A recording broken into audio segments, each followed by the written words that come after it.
Sa break ni pastor sa atong Sunday school regarding the identity of the church, I will fill up while atong pastor will be taking a break sa Sunday school. Ug again padayon ta sa pag-review sa book ni Paul Tripp, ang War of Words, no? Sa miagi, pila na ka Sundays nga milabay, I hope nga still ma-recall paghihapon nato atong gitun-an. The last time we are diha ta sa chapter 6, naghisgot about following the king for wrong reasons, no? And gi-example dito sa atong pagtuon nga doon na di ay mga nagsunod pero ang ilang pagsunod sayop, no?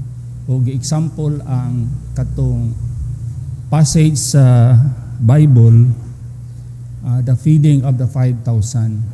Human sila nakakaon sa miracle of food nga gihimo ni Ginoong Hesus, eager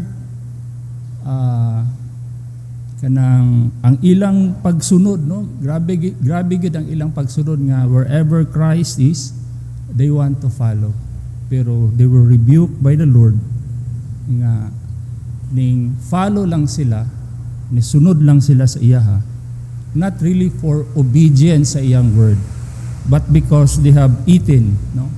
Kakaon sila sa pagkaon agi sa miracle nga gibuhat ni Christ. Now, sa chapter 7, agig sumpay, no? Yes, there are those who follow. And mag-follow, dili lang mo follow ta nga sige lang po tag-follow, no?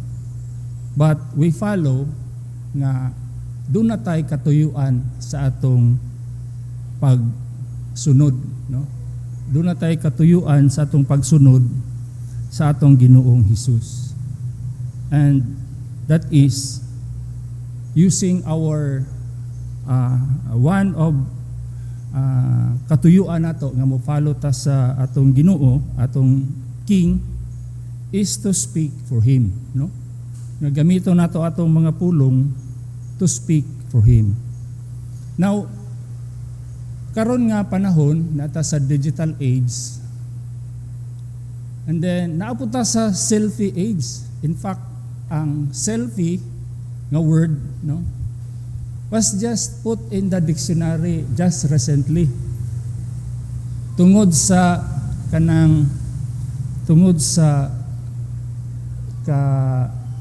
ano bang, how do you call it? Nang pervasive kayo ang pag-selfie ba? Nga. You can find it everywhere. In fact, bisan pa man gani katong nasa pangpang, no? Nasa pangpang mag-selfie gyapon, kuyaw na kayo, di mahadlok kay mag-selfie siya.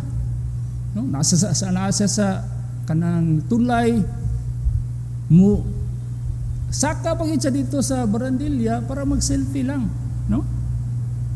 Dili lang mag-selfie but mag-video pa gyud, no? And we can see it everywhere. Dili lang sa Pilipinas but everywhere, no? Kita nato ang mga selfie and video nga gihimo sa mga katawhan. And it is as if, no, ang atong lives are lived on selfies and videos. Siguro na-notice na ninyo. That's why si Zuckerberg, nahimo siya ang even more and more billionaire because sa desire sa tao nga selfie post, no? Si Musk, tag-iya na siya sa Twitter, I think, or Instagram. Samot pagid siya because ang tao ganahan gyud, no? Selfie, video, post. So, again, ang example ana kita, no? Siguro ganahan ta mag-selfie. Na yung mga lugar nga, kita ta, selfie dayon. Oy, picture ko. Oy, video ko. Sa mga families, mga family gatherings like mga holidays, birthdays, mga bakasyon, no? Adto taan ang lugaran, nindot kayo, magkuhan ta. And then, dili pwede nga, murag dili na pwede nga wala tay camera kung magbakasyon ta. Especially sa advent sa cellphone karon, no? Nga gihimo na sad siyang pang camera at the same time pang communicate. In fact, even mga katong mga katawanan moments, no? Makita ninyo sa mga social media, bisan pa og katong mga embarrassing moment nga dili na angay i-post pag yun sa social media. That's why ako I tell you kanang I refrain na from looking at kanang sa Facebook personally, because it seems nga asa ako lang personally kita na ko nga it's more on kanang the negative side than the positive side nga ako nakita. And then napagin ang mga hidden cameras, no, para sa mga sa family, within the family, kay dili sila gusto nga ilang anak, ilang bata pang anak gipabantayan sa babysitter kanang i-abuse, ilang mga anak i-abuse sa babysitter. So magbutang sila mga hidden camera in order nga may bal-an nila og giunsa pag alaga ilang mga anak while they are out for work. So dili lang sa self, sa family, sa community. No? Makita nato ang mga security cameras nga wala sa una. Sa una makita lang nato sa mga dagko nga mga malls. Pero karon even mga stores nga gagmay, they have their security cameras. Mga banks, no? Murag necessity na gyud sa bank nga naa gyud na security cameras. Mga supermarket o diha sa atong barangay or purok, no, mga activities, nothing takes place without the camera. Kinahanglan documented yun tanan. Kung walay camera, barag dili madayon ang activity. Si Rose, my wife, na sila'y kanang gitawag Times Higher Education, nga it is the universities are ranked worldwide, no? Ang kinahanglan nga ang ilang mga kuan ng usa sa mga requirement is ang inyong gibuhat should be videoed, documented and posted diya sa kuan. Dili lang nga naara sa inyo ang file kundi makita gyud sa kadaghanan, no? So, mga celebrations, mga parade, even ka ng police raid, no? Gi-require na ang mga police to have a body cam para ma-document yun ang ilang mga kawan. Even mga accident, no? Kanang mga horrific na kayong panghitabo, makita nato diya sa Facebook, no? Nga, warag dili na ang taanga i-post, pero katong naka-video, iyang i-post, no? Mga sunog, even mga natural disaster. So everything, everywhere, as if our lives are lived in videos. Ano nakakita ako og kanang documentary movie of mga kanang Christian scientists, astronomer, physicist, botanist, biologist, ornithologist. Kita na ko, ang title sa documentary is God of Wonders. And there, gikan like katong biologist, gikan sa pagkuan sa seed, gikan sa pag-anak pa lang sa seed, no? Wala pa gyud. Iyan ang gi-document gyud, no? Iyang gi picturean gyud, ayang gi video hantod nga ang seed na himong plant na munga, no? Namunga, every detail sa seed on how it grows, and the more nga nakita niya ang wonders sa Ginoo. Sa pag-travel namo sa Bohol, na-amaze ko ba kay buntag to nga travel, nga naay mga langgam nga magsunod. Buntag ra sa dito mahitabo. Nailanggam nga gasunod sa barko. Until gyud ni hapit namin miabot sa Hagna, no? Gasunod ang langgam. Nga nagsige ra siya glupad, na-amaze ko akong gibidyuhan. Adi ay pag naay mga fish tungod kay naay isda, manglupad tong mga flying fish. So pag manglupad nila, magawa sila sa dagat, dakpon sila sa daibon sila sa katong sa nga I don't know sa tawag ato nga bird, no? Nga amazing kayo. And then nako usara. Pagtan-an ako dito sa front, 5 day sila kabuok, murag squadron ba nga gakaana. So tungod sa akong amazement, ako silang gikuha og video, no? Inani din sila, oh. Maghulat sila nga makuligaw ang dagat, mo alsa ang mga isda, daibon nila, kakaon, balik na po sila, formation na sad sila, no? Amazing kayo ang kuan, ang naitabo. Now, going sa atong kuan, sa atong topic karon. Unsa ka, no? Ang mga pangutana nga mo abot sa atong hunahuna o kasing-kasing. Unsa ka if someone were to take a video of my life? No? Unsa ka? Or human sa video, someone will watch the recorded video of my life or your life. Sama sa atong kuan, katong bird nga ako gingi kuan ba? What would they conclude about me or about you? What would they say I am living up for? Or what would they say my mission in life? No? Di ba? Sa makita nila, kung bidyuhan, kung naa pa lang, wala pa ang privacy law, bidyuhan ka, tanaw, unsa kahay makita sa tao sa imuha. And if we go further, how would they view my interaction with people? No?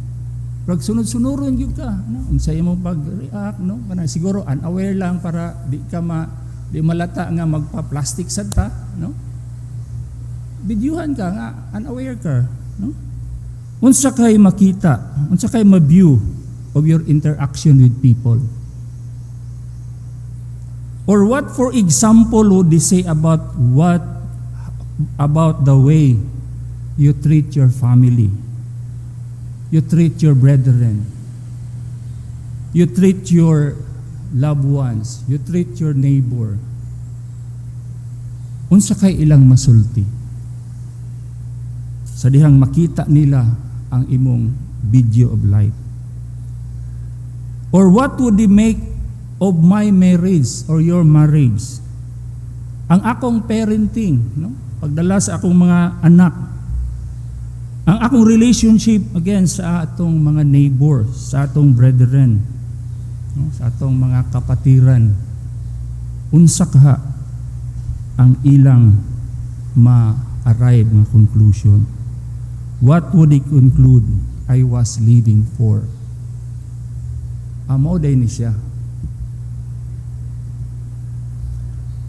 Or maybe naka-encounter na mo when somebody, no? Siguro sa inyong mga kalabanan sa ato, nanata sa senior citizen, no?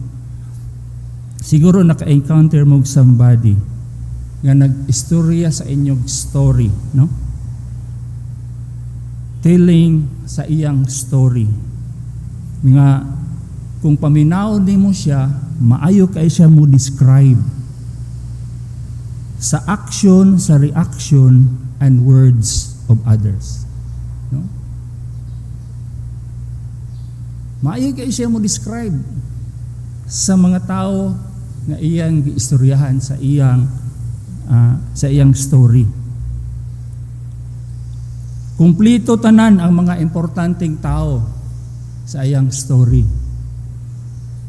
sa iyang kinabuhi, including ang action sa tao, ang reaction, Pero curious, wala siya. No? Wala siya kundi ang tao nga naa sa iyang istorya, sa iyang kinabuhi. Now, kung sulayan daw nato pagbali, no? Like sa camera, i-reverse. Reverse cam. Ang camera. And see how you are dealing with all that is going on in your life. Atong tan-awon unsa importante sa imuha or sa akua, and how we deal with situations and relationship we encounter every day. What about if we focus particularly on your conversational life? No? Kuhaan tag video na katong naagyoy sound. No? Kita gyud unsa imong giistorya, madungog gyud. If I watch the video recording of your life, and then usa lang ka aspeto sa imong kinabuhi atong tagag attention kundi kung ang imo ra yung communication with important people sa imong again kalibutan. What would I find? What would I find? Or kung sa ako, what would you find in me? What would I conclude was important to you? No? Remember, sa ato lang communication, sa atong area of communication. Now, this is the message sa chapter 6, chapter 7. Speaking for the King. Ang kini nga chapter is about God's mission of our mouths. God's mission of our mouths. Now, sa chapter 1 sa sugod pa sa atong pagtuon ani nga libro, no? Gi-establish ng daan sa author Paul David Tripp nga ang atong words, no, ang atong mga pulong belongs to the Lord. Ang Ginoo maoy nag-create aning atong pulong not for us but for Him, no? Establish na ni sa author, no? They are created by Him. And ang atong pulong exists through Him, and are to be used for Him. So mao na ang purpose nga ang atong pulong gamiton para sa iyang himaya. God has given us the ability to communicate so that our words would help us to do His work and bring Him glory. Sumauday na nga gitagaan taggasa sa pag-istorya. Tagaan tagdila nga makalitok tagpulong para mahimo nato ang iyang work para sa iyang himaya. So, God is the source. Siya ang source. Siya usab kay siya ang source, siya usab ang standard. No? Wala gikuan sa Ginoo nga, kamo na'y bahala, tagaan ta mo ani nga gift. Kamo na'y bahala kung sa inyong isulti. Naay standard ang God on how we will use words. And also, God is the goal. God is the goal of all our talk. He is the source, siya ang standard, ug siya sad ang goal dapat, no? Require sa Ginoo nganong gitagaan ta ani gift of communication.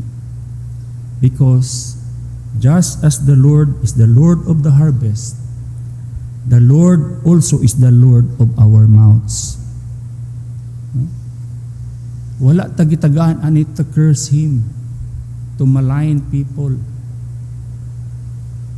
So, importante kaayo, vital kaayo that we have a clear sense of His purposes. No? Dapat makita nato unsa day purpose gyud sa Ginoo para sa atua in this area. No, again, we are talking about communication. And once we understand, once we are clear about sa purpose sa Ginoo ining area, we need to review our video recording sa atong kinabuhi. No? Wala naman tayo naka-video kay like sa atua, wa man tay kamera sa una. No? But stored sa atong memory. There are things stored in our memory. And let us ask the question, are we speaking for the King? No? Are we speaking for the King? Sa atong mga pulong nga nigawa sa atong mga baba sa kaniadto, no? Having the sense, a clear sense sa purpose sa God in the area of our communication. Are we speaking for the King? Ako personally can say, Lord, forgive me. I have not. There are many areas akong ginabuhi nga wala na ko nagamit akong pulong para sa himaya, para sa purpose niya. Now, unsa may ipasabot kung manggisgot ta about God's mission of our mouths? No?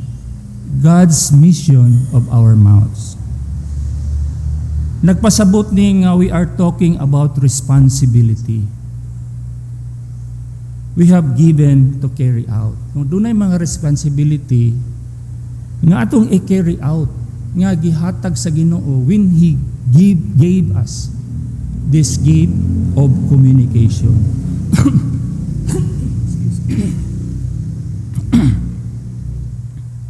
So again, it means nga we are talking about responsibility. When we talk about God's mission for our mouth, we are talking about responsibility we have given to carry out. Then nagisgot ta about mission. Pero pangutana, unsa din ning mission? No? Unsa din ning mission? Kinsay na idea unsa nang mission? Very common nga word. Unsa nang mission? What is mission? Remember God's mission for our mouths. Ang pangutana, unsa din ning mission?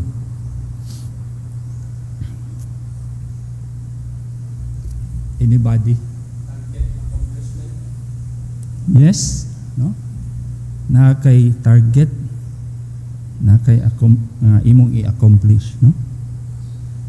In other words, ang mission na kay particular nga objective.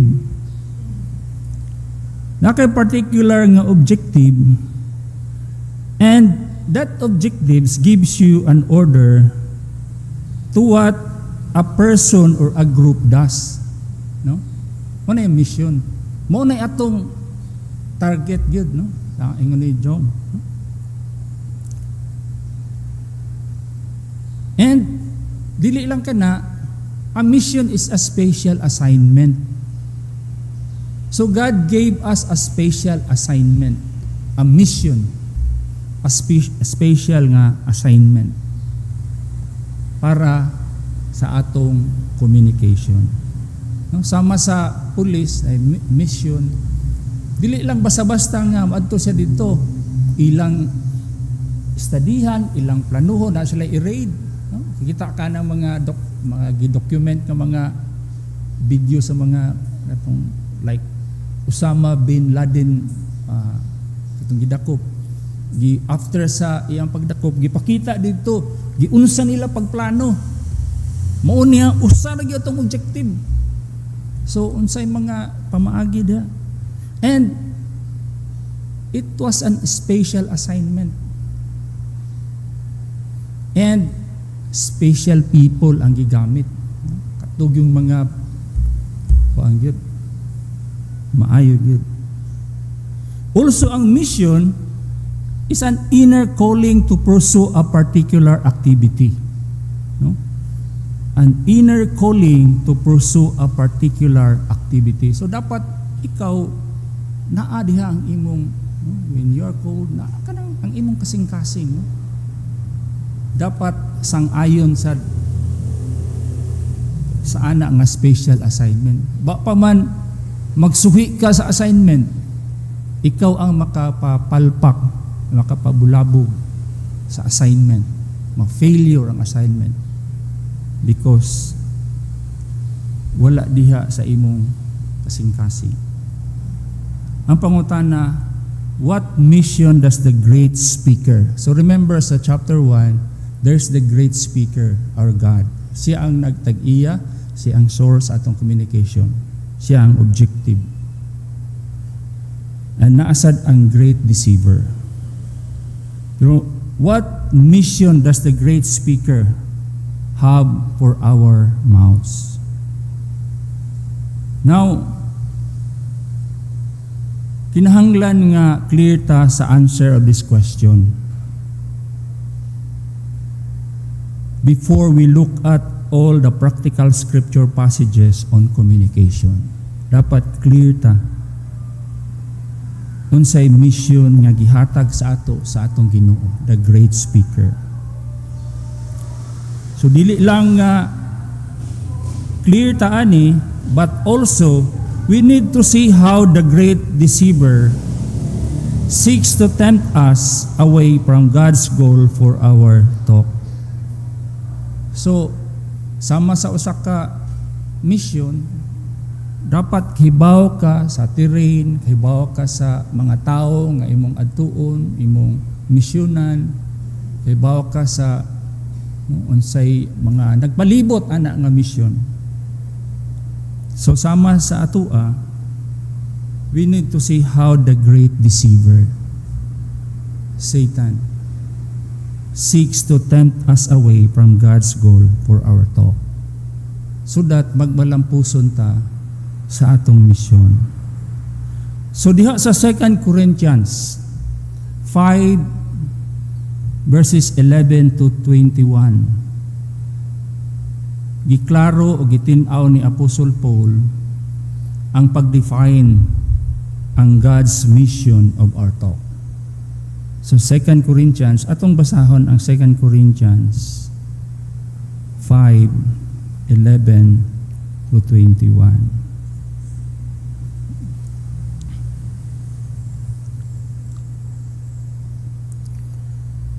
Now I read, therefore, knowing the fear of the Lord, we persuade others. But what we are is known to God. And I hope it is known also to your conscience. We are not commending ourselves to you again, but giving you cause to boast about us, so that you may be able to answer those who boast about outward appearance and not about what is in the heart. For if we are beside ourselves, it is for God. If we are in our right mind, it is for you. For the love of Christ controls us, because we have concluded this, that one has died for all, and therefore all died. And he died for all, that those who live might no longer live for themselves. So, this word, no? Those who live might no longer live for themselves, but for him who for their sake died and was raised.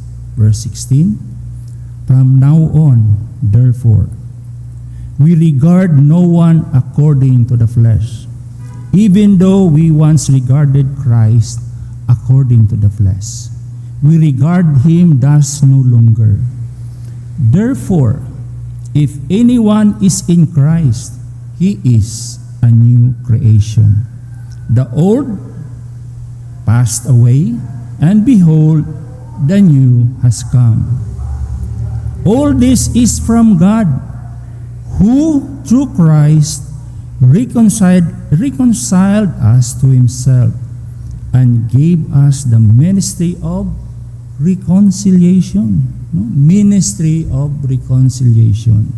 That is, in Christ, God was reconciling the world to himself, not counting their trespasses against them, and entrusting to us the message of reconciliation.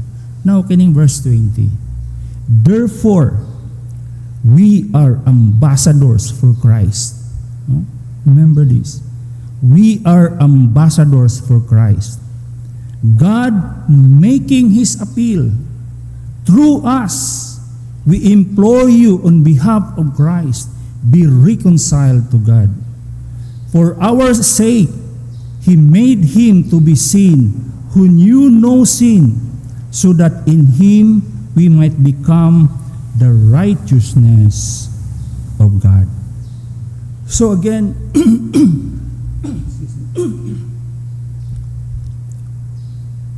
we are called to be ambassadors of Christ. Now, siguro sa inyong pagka-parent, dunay moments between you and your son or your daughter.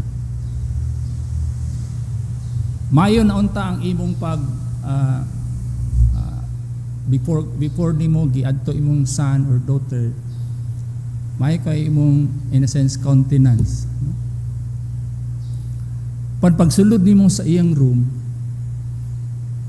tinga ka nga grabe kakalat kaayo, niya murag para sa iya wala lang. Grabe kakalat kay iyang room. So, sinitabo ang imo antang maayo nga countenance, maayo nga appearance before ka ni sulod, naguba. Sulod ka, suko ka, namula ka. Ang imong anak ni-greet sa imo warmly, pero you let it fly. Murag walay nag-greet sa imo ha. Limot ka about saying hello or asking him, kumusta naman imong adlaw, anak? Rather, a long angry speech of criticism or accusation mo'y nadawat sa imong anak right there and then. As if murag sure na gyud ka, no? Nga ang imong kondisyon nga nakita mo na nag-mirror sa kinabuhi sa imong anak.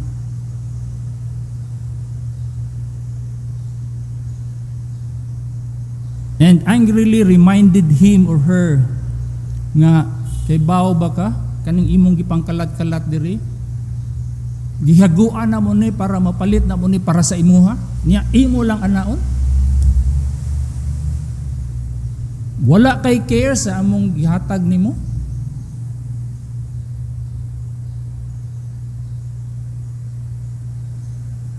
Ikaw, unsa kay imong bation kung kami sa imong mama magkalat-kalat sa diri?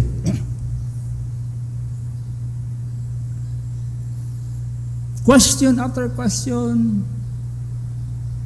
imong kuan sa imong anak, or siguro kung boss ka, imong gibubo dito sa imong kuan, imong tao, ug wala nimo tagay higayon nga motubag sa mga pangutana. Na kay pangutana pero di mo siya tagaan. Paghilom diha. No? Sige, tubag-tubag ron diha. Pero said kag pangutana sa iya ha. Di mo siya patubagon. Kay nga naman, because ang mga question is not really a question, but venting your anger. Venting your anger sa nakita nimo nga sitwasyon right there. Pero pagkawasan nato sa atong kasuko, the things nga atong nasulti tungod sa atong kasuko hit us back. No? Anong nasulti man ako to? Nganong wala man ako napugngan ng kong anger? Nganong wala man ako siya nasultian nga dapat dilingon ani dapat? You realize that wala nimo na discuss ang dapat i-discuss sa iya, but rather did your best nga ma-justify nimo ang imong behavior right in front of your son.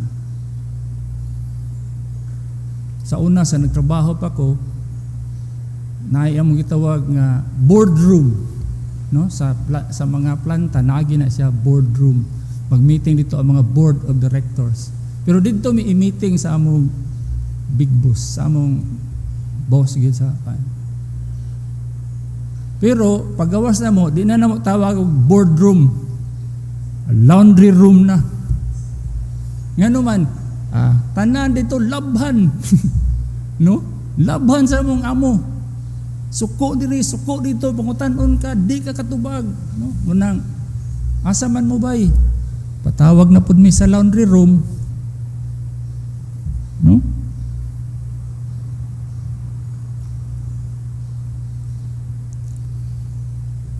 Yes, the room was a mess. Tinuod, no?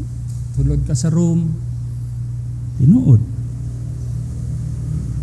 Nagpakita nga iyang gihimo diya sa iyang room sa mga butang nga imong gientra sa iyaha, dili siya good steward. Tinuod.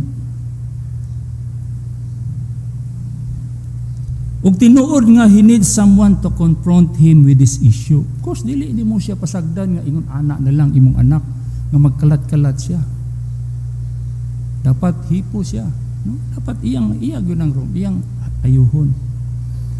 But with all of this, kay bawta nga what we have done was wrong. Ventilating our anger, uncontrolled anger. And kay bawta nga dili siya makaproduce og positive changes in our son or daughters. No? Just like sa among laundry room, sa among trabahoan, paggawas na mo, ako yung ma-observe, no? Nga ang mga tao, instead of working kana bang diligently, ma-discourage. Panlabay, niya na. Wa ko sa kondisyon, gisapod po ko. No? Dili siya makabring og positive changes. And we know that God was not pleased with our uncontrolled na anger. So, thanks God na siya way, na siya means, and praying, no? Prayed for forgiveness, got yourself together, and back sa imong son right away, talking to him, no? Pointing to him, asa sana sa iyo. So dinhi sa 2 Corinthians, Paul explained it in detail what was wrong sa atong conversation during this time. If we are going to speak up to God's standard and according to His design, we need to understand the practical principles that flow out of this passage sa 2 Corinthians 5:11 to 21. So mga principles nga makita nato dili. We need to speak and understand that we are God's ambassadors. So verse 20. So dapat na ana sa atong hunahuna kasing-kasing permi that we are God's ambassador. As Christians, we are God's ambassador. Secondly, ambassadors need to speak out a clear understanding of the King's mission. Nasa atong kasing-kasing pirmi, unsa ang mission of our King, the Lord Jesus Christ, nga iyang gisangon pod sa ato. And thirdly, ambassador need to speak and with an understanding of the King's methods. Dili ang atong methods but ang methods sa king. So for the rest of the time, atong tanaw ni 1, we need to speak with an understanding that we are God's ambassadors. Ang atong presidente or any president for that matter, no? Mga leaders, doon na sila yung mga political ambassadors. Now, unsa ning ambassador? Unsa ilang nature? Unsa di sila nga mga tao? Kining mga ambassadors are someone who has been called from his homeland. So, like kinsay kuan karon sa Philippines to the US, ambassador na gitudlo sa atong presidente, no? Na, wala siya diri sa Pilipinas nagpuyo, no? He is called from the Philippines homeland to live in another. So, kung asa man siya, dito siya magpuyo. Gastuhan siya sa Pilipinas, dili peso but dollar. No? Dollar ang paggasto sa iya, ha?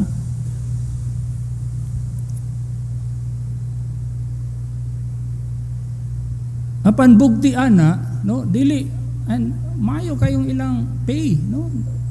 Mayo ko ayong pay sa mga ambassadors.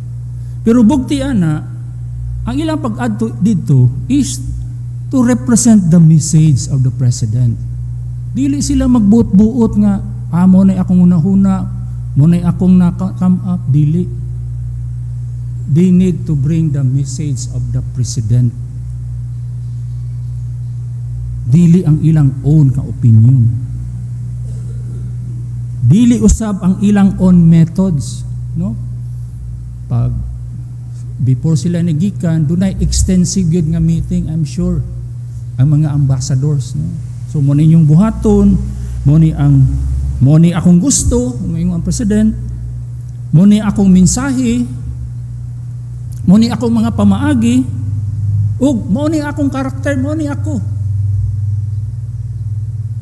As the leader, or president, or king, or prime minister, or anything, no?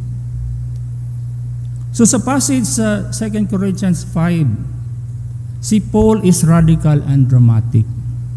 Sa verse 20 especially, we have been called to be ambassadors of the King. He put us just where He wants us to represent Him. No? Sama sa political ambassador. Diha ka sa Kuwait, ayaw pag-adto sa Iraq, kay sa Kuwait ra ka.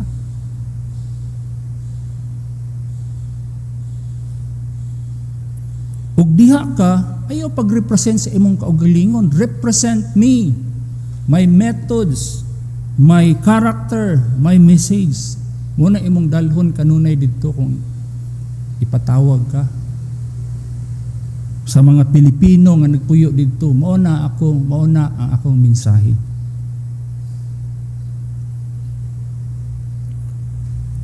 If I am going to speak as He has ordained for me to speak, unsa man itong buhaton dapat as ambassador, no?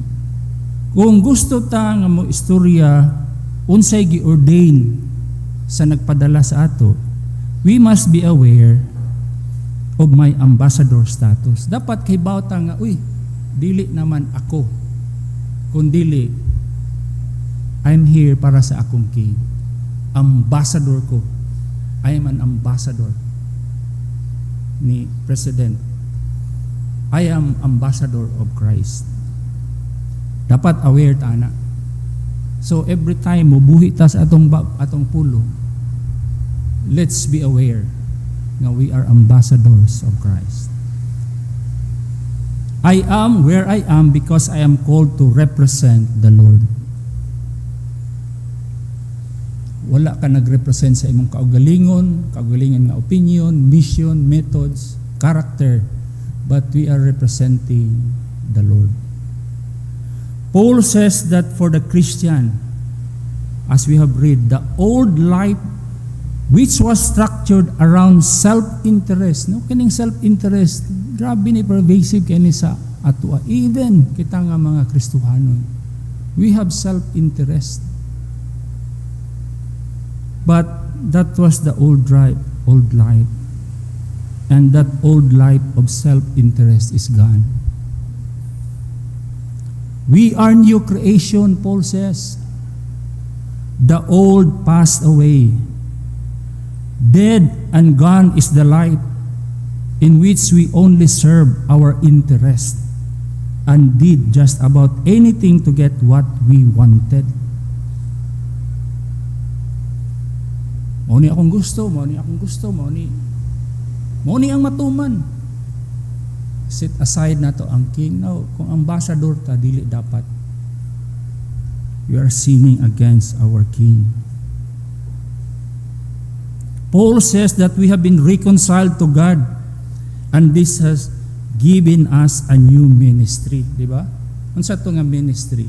A ministry of His work of reconciliation. Dili ta mahimong stumbling block nga ang pulong nga mogawa sa atong baba will be construed sa uban nga unsa man na siya, no? Kristohanon, but muna ang sulod sa iyang baba, muna ang mga pulong nga mogawa sa iyang baba.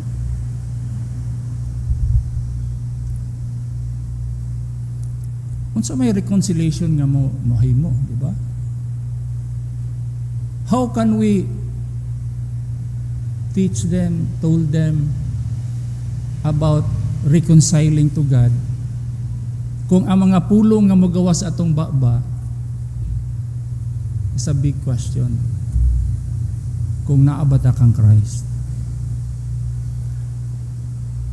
Sa ato pa di ay, we are not free to advance our own interest with our talk. Our communication must always have an ambassadorial agenda. Na unsa man nga mga agenda? I have mentioned it. Agenda of mission of God, the methods sa God, and the character of the King. So these are the agenda for us as ambassadors of Christ. Pero as we go over aning task, aning being ambassador, we need also to be honest. That's why pasalamat ta nga we have the means of God's prayer. We have the means of God's assurance nga dili ta niya pabayaan, no? Sa atong kaugalingon, because sa pagkatinuod, no, there's no situation in life without any struggle. Walay aspeto, especially kung Kristohanon ka, there's always that struggle.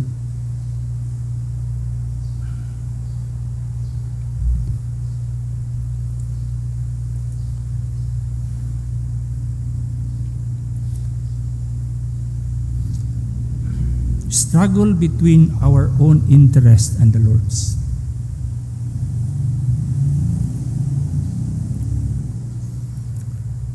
Let us also be honest that there are always things we want in certain ways and at certain times. Let us also be honest here that it is always easy to move away from God's purpose towards our own. Nakasausa ka sitwasyon nga naging kayo ibuto, no? It's easy to forget about our ambassadorial position. Let us also be honest here that the shifts between the two can be subtle. No, dili basta-basta. Dili na to lang mahibalan nga ni shift na di ta. Dili lang siya subtle but deceptive, no? Ang pag-shift, especially since kita nga mga believers are still not free from the sin of self-interest. Naagyapon sa ato that indwelling sin of self-interest over and above the interest of God. let us also be honest here that it remains one of the fundamental heart sins that lie beneath our words. Usa ni ka fundamental heart sins. Kining putting our interest first over God's interest.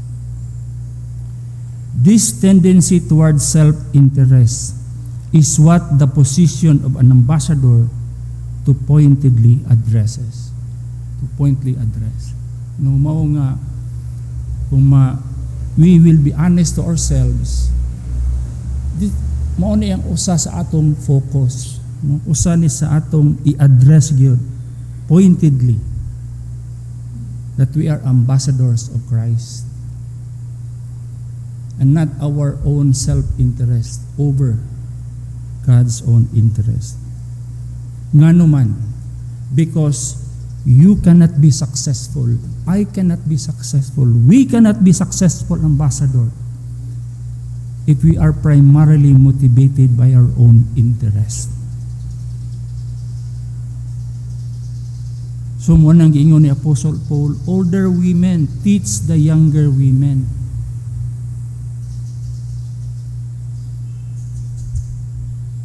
In short, be ambassador to the younger women.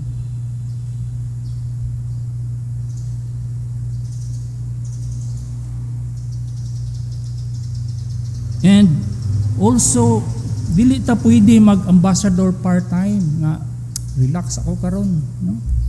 Ang mga ambassador dito sa US sa Philippines, dili pwede nga moingon sila sa media nga ako ani ha, way labot ang presidente ani.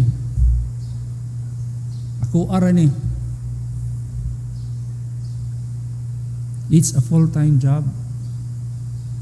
Dili siya part-time. And also, let us remember always that you are where you are because you and I are representative of Christ. We have been sent by the King to speak for Him.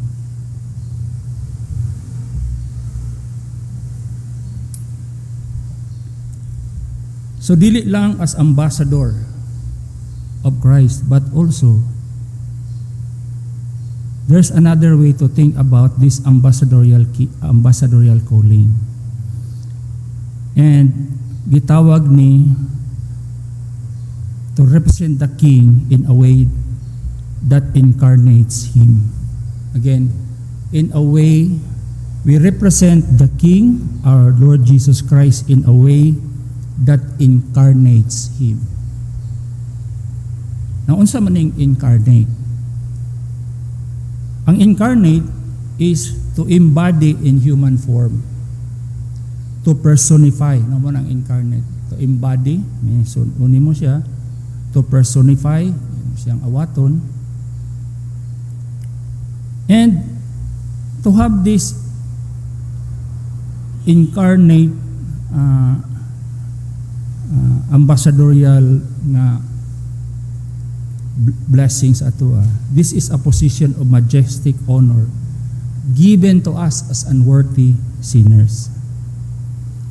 And kung ato ning masabtan the wonder of it all, we could be amazed that we could do or say anything that could pictures God's glory. Even pa man sa mga tough na situations. Kung ato ning makinabuhi, ato ning masabtan, we are ambassador. We represent Him in an incarnational way. We could accomplish much. But this is just what God has chosen us to do. Mo ni siya ang gipuan sa ato Ginoo.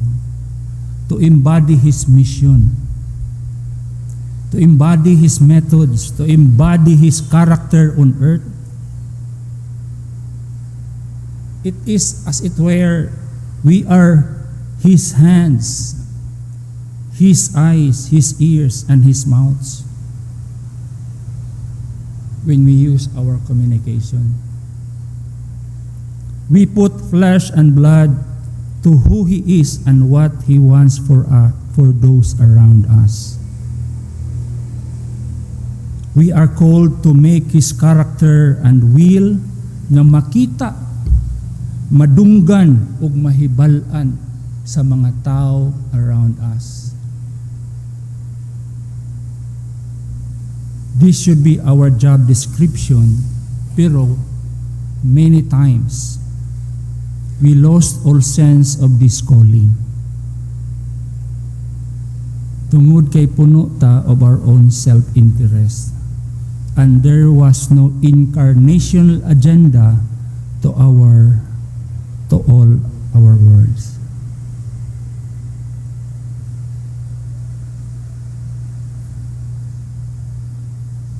Sama ba nga kung doon na kay resentment sa imong kasing-kasing, no? Kanang feeling of bitterness, anger, indignation towards someone or something, perceive nga nakasala sa imuha, insulted you, injured you.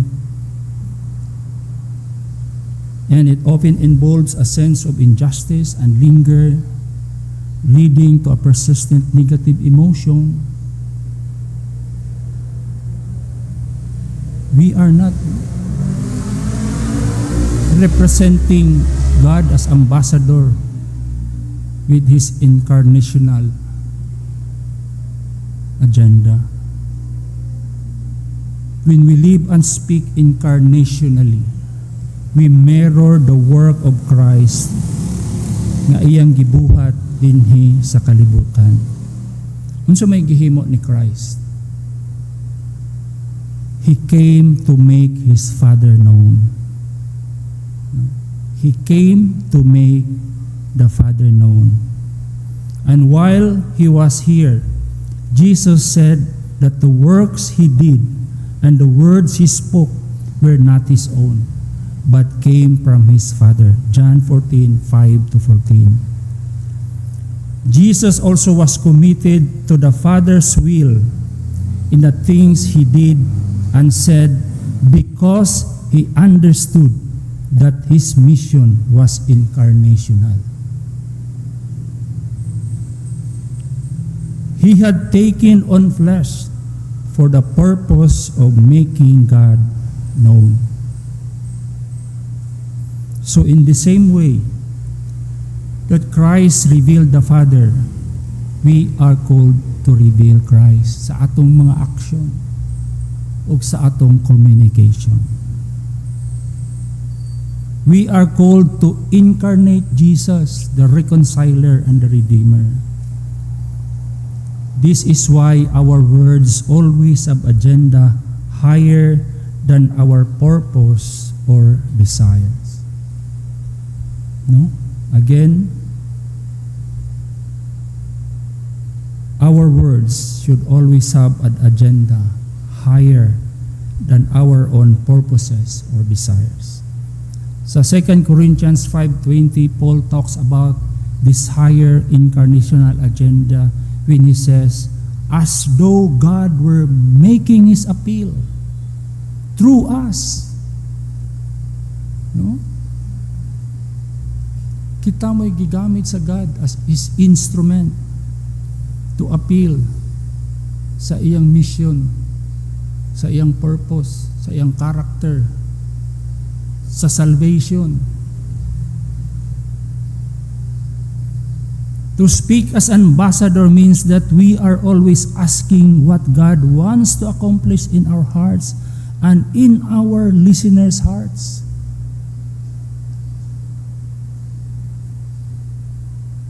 Ug unsa ni nga mga appeal He is making? Again, 3 words: mission, methods, and character. Speaking as an ambassador means speaking in a way that represents, una, ang mission. Speaking in a way that represents mission, that is the will and purpose of the King. It means asking, kung naana ka sa sitwasyon nga lami naging kaibuhi og pulong nga Kahibaw ka in your heart and your mind nga dili maayo. Ask this question. Let us ask this question to ourselves. Kini ba nga mga pulong capture what is valuable to the Lord? Action ang imong pulong valuable ba ni sa Ginoo?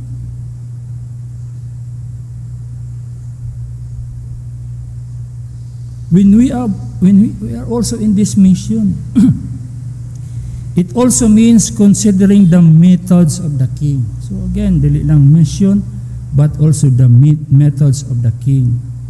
Pasabot ani that asking, the question again,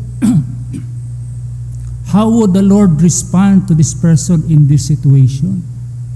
Tinuod no naa ka sa usa ka sitwasyon nga to retaliate with fire. Murag naanagyod no, nanastumoy sa imong dila. Pero Lord, let us ask the question, unsa kay i-respond sa Ginoo in this situation? Mao ba ang pulong nga ipagawas sa imong baba ang mugawas sa Ginoo? Here we look the Lord as an ultimate model of behavior. Our calling is to respond as He responded, to act as He acted, and to speak as He spoke. Finally, ilang mission ang iyang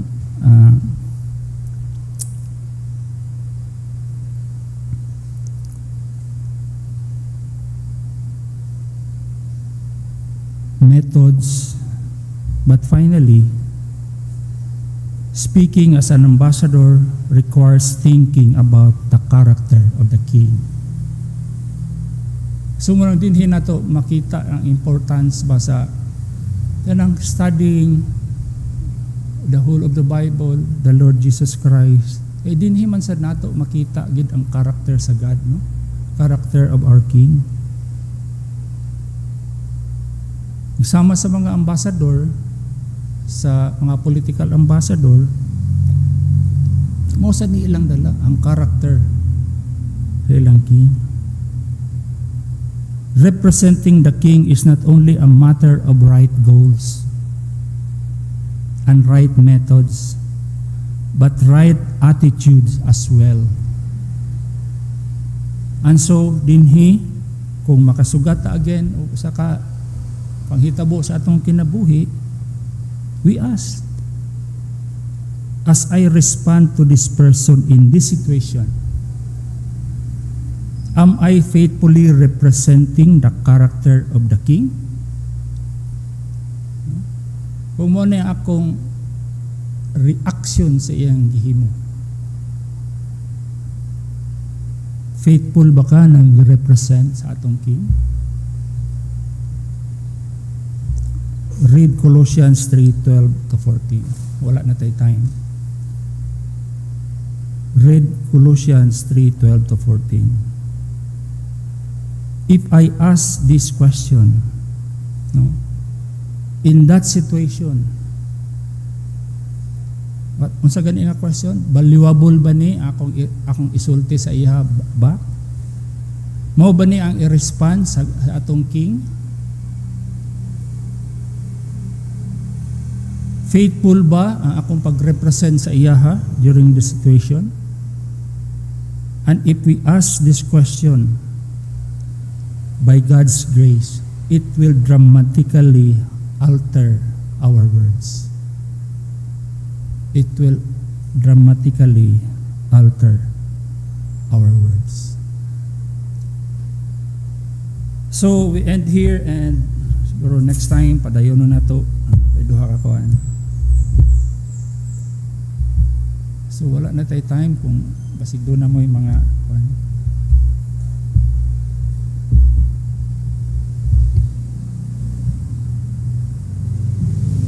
So kung wala na, let us pray. Ginoo, salamat Lord Nga again, gitudluan nimo kami kiniining takna sa among Sunday school. Nga diin, O Diyos, imong gipadayag kanamo. Ug unsa di ay kami before you. We are ambassadors of the Lord Jesus Christ. And as ambassadors, we need to bring, O Lord, your mission. We need to bring, Lord, your methods. And we need to bring, Lord, your character. Ug salamat Ginoo nga ikaw ang among modelo sa among pag-atubang sa kalibutan. Especially Ginoo sa mga sitwasyon nga diin nindot na kaayo, O Diyos, to respond fire with fire. But Lord, ang mga pangutana itanom kini sa among kasing-kasing Ginoo nga makita sa among kinabuhi, Amahan, that we are indeed ambassadors of Christ. Help us to do them incarnationally, to embody the Lord Jesus Christ sa among kinabuhi. Sayod mi, Lord, and to be true sa among kinabuhi, dili kini sayon, O Dios. Do na mi own self-interest nga many times magpatigbabaw ni over and above sa imong interest. Pasaylo amin ini nga kasalanan, O Dios. Pansalamat Ginoo nga you have your means of grace among diya sa pagampo sa imong mga saad kanamo, Ginoo, nga dili nimo kami bayaan kung naami sa mga sitwasyon, O Lord, nga which will malign your kingship over us, your lordship over us. And we can do, Lord, all this, we can overcome all this because our Lord Jesus Christ had overcome all niini nga mga tentasyon. And through the aid of the Holy Spirit nga imong gipadangat kanamo, ginawa mo kining mahimo. Saylo ami, O Dios, amo kining mahimo, amo kining makasala mi against this truth. Di mo kami buhian kanunay, Ginoo, but hold us always that we can indeed be a faithful ambassadors of the Lord Jesus Christ in whatever situation sa among kinabuhi. Sa wala pa diya kang Ginoong Hesus, Lord, help them. We cannot do this on our own unless they first come to the Lord Jesus Christ in repentance and faith, and the Holy Spirit will now reside in their hearts and help them. Now they will become also in their conversation, in their communication, be like the Lord Jesus Christ. Salamat ining tanan, Ginoo, and bless us even sa maabot nga takna sa among pag-worship kanimo. Amo kini giampo sa ngalan ni Ginoong Hesus. Amen. Thank you, brethren.